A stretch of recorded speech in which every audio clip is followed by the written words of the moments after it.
5টি রাজ্যের বিধানসভার উপনির্বাচন এবং ত্রিপুরা রাজ্যের ধর্মনগরে বিধানসভার উপনির্বাচন অনুষ্ঠিত হয়েছে এবং এই নির্বাচন এবং উপনির্বাচনে ধর্মনগর বিধানসভার উপনির্বাচন সারা দেশে একটা নজির সৃষ্টি করেছে। ত্রিপুরা রাজ্যে ধর্মনগর শহর ধর্মীয় শান্তি, সম্প্রীতি ও সংস্কৃতির শহর হিসাবে পরিচিত। বিগত কিছুদিন এই যে সুনাম সেটা বিভিন্নভাবে লঙ্ঘিত হয়েছিল। যাই হোক, সেই শান্তি, সম্প্রীতি, ধর্মীয় যে ধর্মনগর শহর সেটার গৌরব আবার ফিরে এসেছে।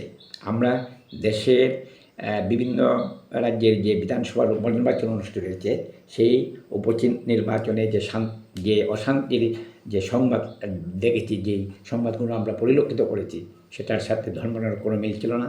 ধর্মনগরে এই মাত্র কোনো বিধানসভা নির্বাচন শান্তিপূর্ণভাবে সমাপ্ত হয়েছে এবং এখানে একটা উল্লেখযোগ্য বিষয়, বিরোধী দলের পক্ষ থেকে কোনো রিগিং, সন্ত্রাস, কোনো অভিযোগ নেই। শুধু তাই নয়, সেই নির্বাচনের ফলাফল ঘোষণা হওয়ার পরে বিবাদমান বা যারা লড়াই করেছেন রাজনৈতিক দলের প্রার্থীরা, তাদের মধ্যে করমর্দন করার একটা চিত্র পরিলক্ষিত হয়েছে, যেটা ত্রিপুরা রাজ্যের শান্তি সম্প্রীতি রক্ষার ক্ষেত্রে একটা গুরুত্বপূর্ণ ভূমিকা পালন করবে বলে মনে করা হচ্ছে। বিধানসভা উপনির্বাচন ভারতীয় জনতা পার্টির পক্ষেও একটি গুরুত্বপূর্ণ নির্বাচন ছিল। এই নির্বাচনের মাধ্যমে অনেক কিছুই পরিষ্কার হয়ে গেছে। ভারতীয় জনতা পার্টির প্রার্থী জহর চক্রবর্তী একজন আদি বিজেপি নেতা হিসাবে পরিচিত সজ্জন ব্যক্তি, শান্তি সম্প্রীতির সহায়ের পক্ষে সবসময় আন্দোলন করে গেছেন।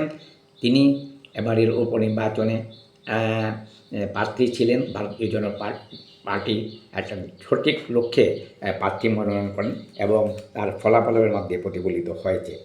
তিনি এবার উপনির্বাচনে 24,991টি ভোট পেয়েছেন, যেটা 2023 সালের নির্বাচনে প্রয়াত বিশ্ববন্ধু সেন পেয়েছিলেন 18,290 ভোট।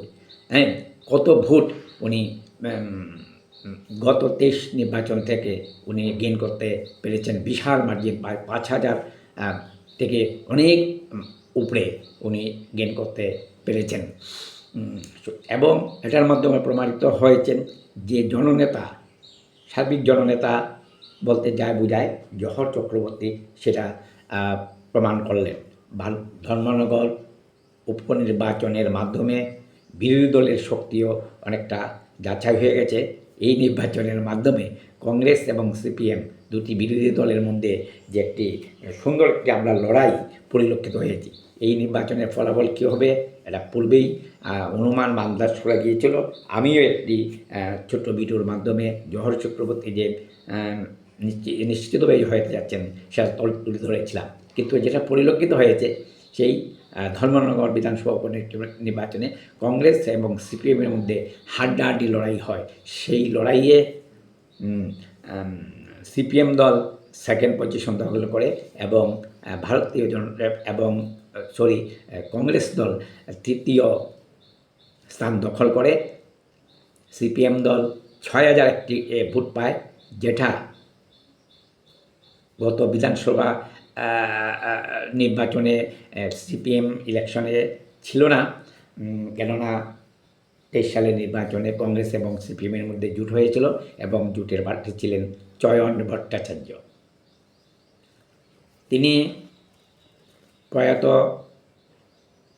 বিধায়ক তথা রাজ্য বিধানসভার অধ্যক্ষ তীব্র লড়াই করে মাত্র 1,098 ভোটে পরাজিত হয়েছিলেন বিশ্ববন্ধু সেনের কাছে, কিন্তু এবার তিনি বিশাল ভোটে পরাজিত হন, তৃতীয় স্থান দখল করেন।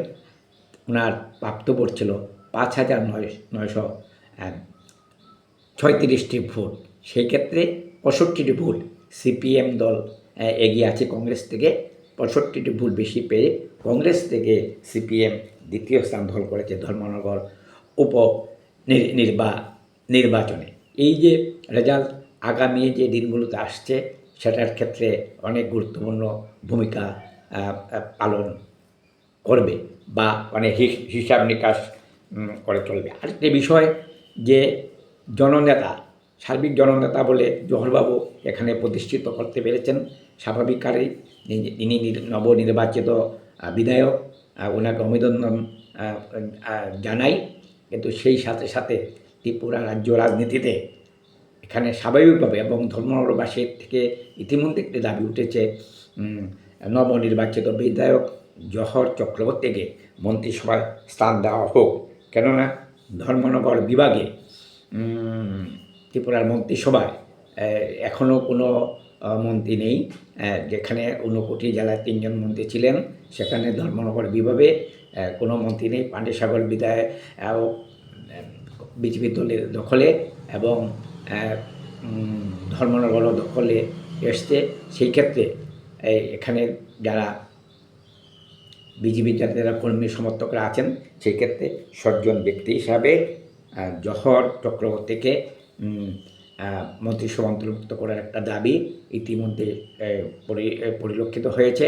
সেটা পূরণ হবে কি হবে না, সেটা ভারতীয় জনতা পার্টির আভ্যন্তরীণ বিষয়। কিন্তু এটা পরিষ্কার যে ধর্মনগর পূর্বের যে গৌরব, যে ঐতিহ্য, এটা ফিরে এসেছে। ধর্মনগর ধর্মীয় শান্তি, সম্প্রীতি ও সংস্কৃতির শহর।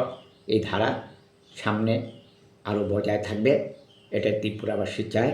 এবং বিভিন্ন এটা আমার কোনো বিশ্লেষণ নয়, আমি মাঝে মধ্যে এসে যেই সংবাদগুলি পরিবেশিত হচ্ছে সেই বিশ্লেষণ করে আমার যে ভিডিও, সেই ভিডিওগুলো করছি এবং মাঝে মাঝে সেই ভিডিওগুলো করব। সবাই ভালো থাকবেন, সুস্থ থাকবেন।